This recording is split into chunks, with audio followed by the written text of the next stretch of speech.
Markout Radio presents Historic Wrestling Negroes. Historic Wrestling Negroes. Today we salute you, Nation of Domination. The Nation of Domination. Nation of Domination, although not started with all black guys at first, in fact not even wrestlers at first, your militant-style stable, fashioned after the Nation of Islam, gave a glimpse into just how hard it is to get black people to unify on anything. For once, can we all be on the same page?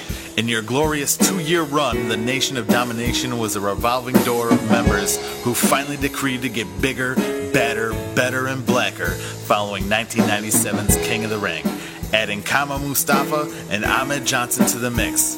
But it wasn't long before Ahmed Johnson, who admittedly was pretty black, was deemed not black enough for the Nation of Domination. He's just a white boy waiting to come out of hiding. You then found the mouthpiece of the Nation of Domination in a young Rocky Maivia, the blackest Canadian Samoan to ever strike fear into the white man's cold heart.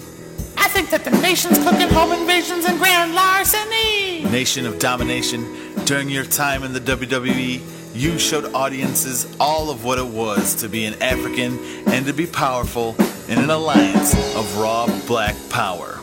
Well, except for when there were white dudes in the group, and oh yeah, of course that Canadian Samoan guy ended up being your leader and ultimately your demise.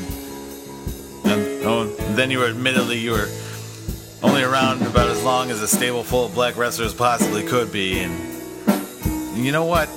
Nation of Domination, now that I think about it, maybe you really were just a bunch of disorganized, whiny, lazy... Historic Wrestling Negroes.